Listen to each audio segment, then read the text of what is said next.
Hi everyone, welcome back to this episode with Gap Perspective with Haley and Janet. Today we have a special guest. Janet, would you like to introduce him? Yes, I would.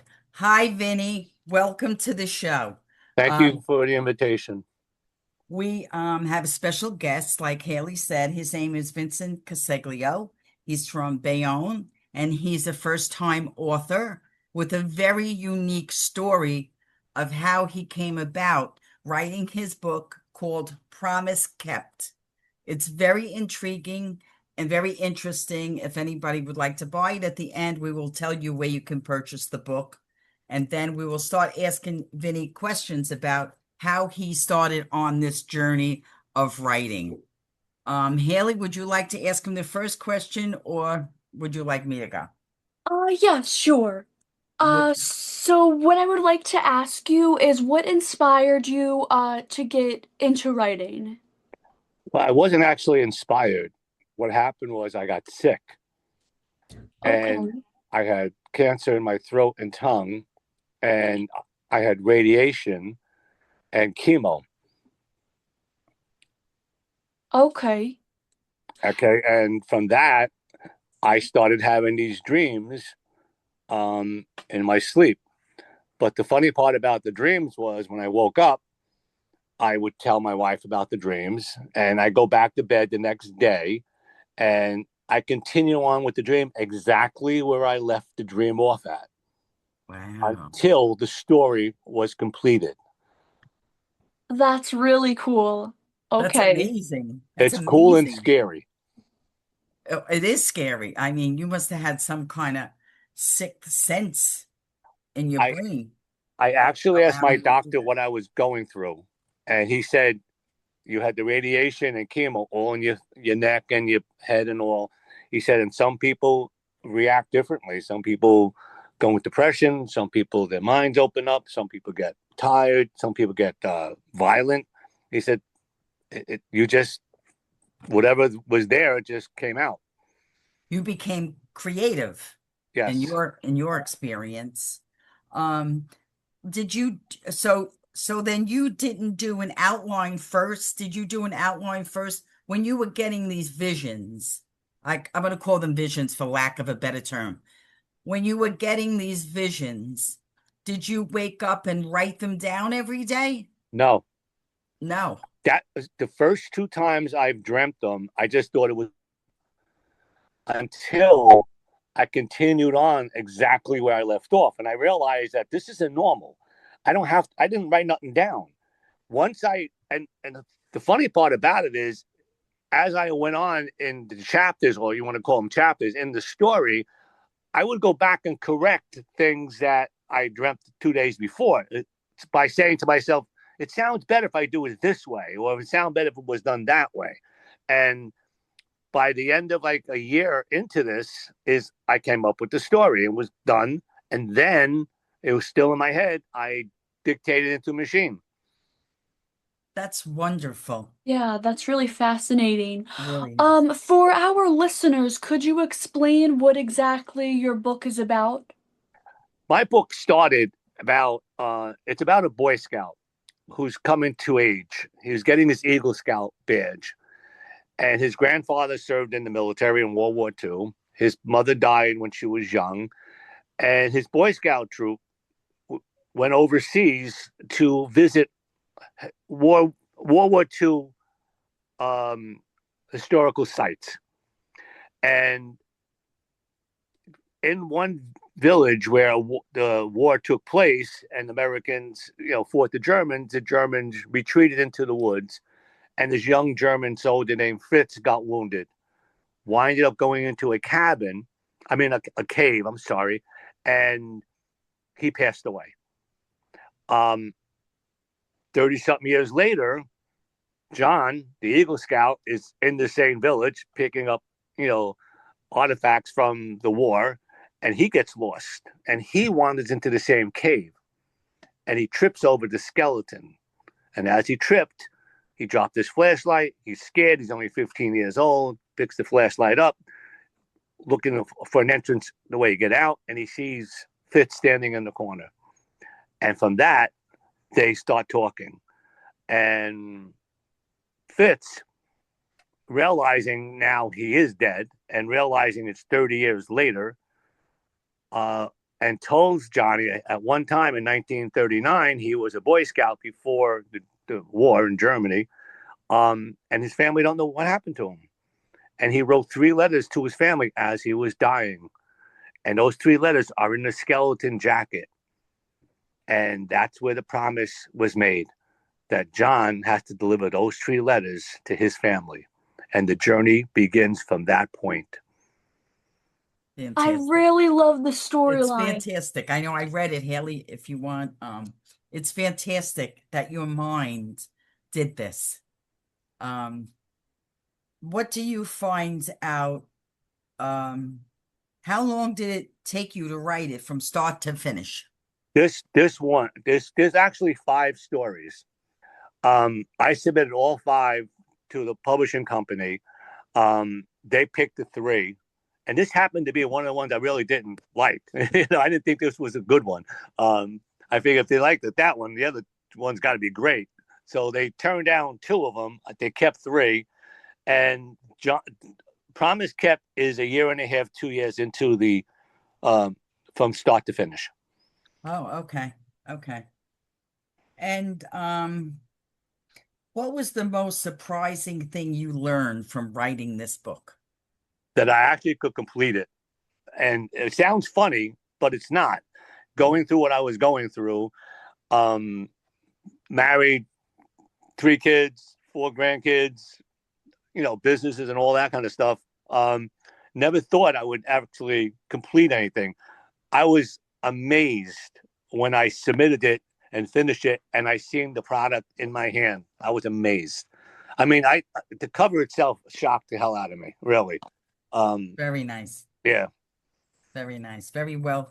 A very nice story. And so you had these premonitions for this story. I don't know what else to call them, right, Haley? Would you call them a premonition or a psychic revelation for this story? I wondered, did you do any research to see if any of this was true? I the company that helped me. I'm not a writer. I'm a storyteller. Right. I always tell people, I if you had to read my original transcript, it's like my 8-year-old did it. That's just the way I speak into the machine. The editors that I hired to help me through this really. And Jan, I know you're writing a book, and you fight back and forth with them. They want to take liberties to do this, and Oh boy, do they. I Mm. do that, and but it's interesting how it all came together, and how I fought, and I was very proud of how it came out. I'm hoping Yes. my second one comes out the same. Yes. You should be very proud. And Haley? With your writing process as well, what from these dreams, what ended up making you say, "Oh, this would be really well to write and turn into a book"? Like, what was the turning point there? I My wife, I would every morning I would talk about Johnny, the main character in the book, and I would like say, this is what happened, and this is where we're going, and she would say, you got to put this on paper. Um, I don't put nothing on paper. I'm totally dyslexic. Right, me and my younger child are both the same. So, I have a great memory. Um, so when it was in my mind complete is when I dictated it to machine. I didn't really make too many changes once it hit the machine, and then I had it put on paper and sent out. Um, I will tell you that the editors that helped me gave me a lot of insight of how to write a book, because my story was originally from the German soldier beginning, and Johnny was later. They turned it around and made Johnny first, and led into the war and stuff like that. I had it a little bit different, but that helped me a great deal learning how to write, because I think my second book I'm doing now, um, I've changed that so many times. because of the way they told me how to look at it differently. Yes, yes. Was there well, I guess you did have this life experience that sparked the idea for the book.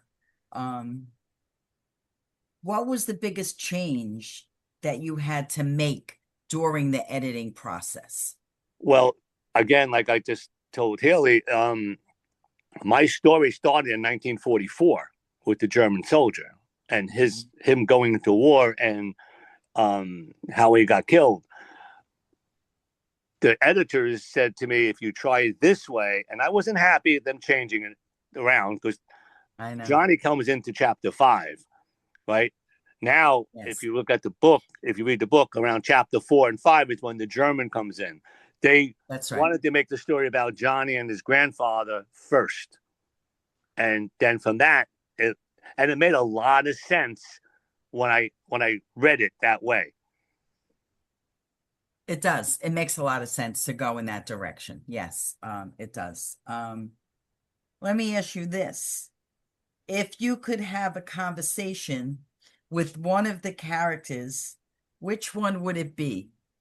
And what Fits, would you ask them? fits, This. And what would fits, you ask him? absolutely fits. Uh-huh. Fits in the story once he realizes what year it is, and he actually is deceased, and he knows he can't leave that cave. He's trapped in that cave. And Janet, I know you read the book, so you saw at the end Mm-hmm. that he actually goes home Yes. at the end. Um, it fits his life and how he suffered and how he must have tormented himself in that cave for 30 years, that his mother, father, and sister and girlfriend did not know what happened to him. And that was his whole thing. He wanted them to know. And Johnny fulfilled that promise. I think Johnny had his own premonition of wanting to go there so bad, right? I think something drove him. Yes. Um, Mm-hmm. I mean, his grandfather helped telling him about the war and telling him about how it was and visiting the grave sites and visiting the villages. Um, I think, yeah, I think he was nervous when he went into that cave, but I think by the time he exited the cave, I think he was more grown up. I'm And sure at first he was scared, but yeah, then he was scared at once he first, got to, and he realized that an 18-year-old boy died in a war, and that's more scary than him being lost in the cave. yeah, yeah, yeah. And Vinny, what does the title mean to you in the context of the story, and how does Johnny's definition of keeping a promise evolve by the end of his journey? Well, apparently you are not a Boy Scout, so Boy Scouts make promises, and it's actually a Boy Scout promise. There's a three-finger salute that Boy Scouts have with each other, Is and that it? that's it. Yeah. And once that promise is made, they fulfill that promise. And now it wasn't between a boy and a German soldier. It was between a boy and a man who was a Boy Scout. It was between two Boy Scouts keeping their word, and that's basically what it's all about. Were It, you a Boy Scout? yes, I was a Boy Scout, Cub Scout, and Okay. Sea Scout. Did you become an Eagle Scout? No. Say it again. Did you become an Eagle Scout? No, no. No. I left the Boy Scouts to become a Sea Scout. Okay. I love water. Oh, okay. Yes, I know. So, And also, throughout the story, with it being also emotional side of it as well, how does these shared experiences strengthen relationships in the story? well, there are some parts of the story that makes you cry a little bit, um, especially keeping the promise and finding the family and breaking the news to the family of what happened to Fitz and his girlfriend that waited so long to know the answers. The funeral, there is a funeral at the end, um, and it is kind of heartbreaking how Johnny's the only one at the end of the funeral sees Fritz and his mother fade away into the sunset. Little heartbreaking. Yes, that definitely Very, is. very good. Janet, do you have anything else to add? I don't. I asked, he answered mostly everything. I asked about the conversation, the outline. Well, you already described about doing the writing as you went along, but you didn't write, well, you didn't write it in organized fashion at first. Your Right. story, you said you had to keep changing, so it wasn't linear, right? It was as you went along, making changes. Yeah, I think that's how it is. Uh-huh. Can you relate to this at all, being a Boy Scout? Um, a little bit, a Yeah. little bit. I mean, I know how the Boy Scouts work. I know what they do. So yeah, I could relate a little bit. I never actually made it up the Eagle Scout. I left after 2 years to go into the Sea Scouts, which Mhm. is a little bit different. Boy Scouts and Sea Scouts. But yeah, I could relate. What do the Sea Scouts do? Yes, that's what I was going to ask too. The Sea Scouts are basically Boy Scouts of the woods. We're on the water. We boating and Oh, how to, Okay. yeah, it's all okay. about boating and about water safety and traveling on an adventure on the water instead of on land. Oh, I never even knew about the Sea Scouts. Yeah, I didn't either. See, it we was learned very something popular new back in today. my day. Yeah. Do they still have the Sea Scouts? I'm sure they do I then. I don't think so. Not Oh, not no? here, not in Hudson County. I mean, I don't remember the last Ski Scout troop. I was Troop 19. I don't remember the last troop. Tell you the truth. Oh. Hmm. Well, I think that the book is very interesting, and I just can't believe how you came to write it. That's just amazing to me. Yes. That is amazing. Um, well, hopefully you don't have to get any more treatments. Yeah, well, Even you though know, and I know something what I'm good came going out of through, a Janet. bad thing, right? Look at What? this. Something good came out of a Yes, bad Yeah. experience. And that's, you know, and I that's I do have wonderful. 3 more coming out. So, Wow. yep. I'm still not done with the first one. She's got two, you got three. I'm a little slower. What can I Oh, tell you? you're going through the same thing. You're in the beginning of what I went through, so No, no, no, no, no. tough battle. I know. I know. God bless you. And I hope you stay well. But I advise everyone, if they would like to get a copy of this book, Vinny, where can they get a copy? On Amazon? You could buy an Amazon, a Barnes and Noble, a Lulu, and Bayonne bookstore.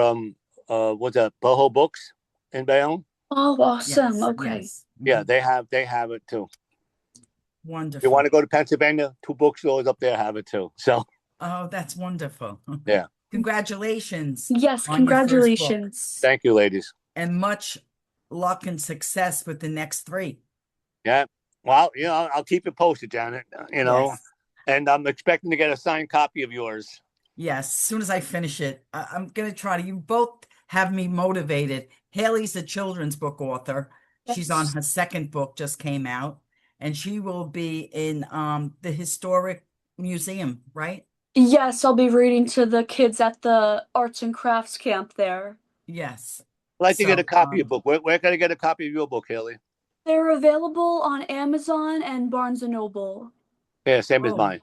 for your grandchildren, it would be good. She Yeah, writes about anxiety in children, um, in a very childlike way that they understand if they're going through something. Yeah. I think you read it, you'll see what I'm talking about. and the title. So my first one is Apollo, the Schnoodle Poodle to the Rescue, and my second one is Apollo's Adventure into the Mystical Garden. Okay, I'll get them both. Thank And you she'll so sign them for much. you, Vin. Yes, I could sign And them for you as I was just well. gonna say you got to sign it. Yes, I We love will. signed books.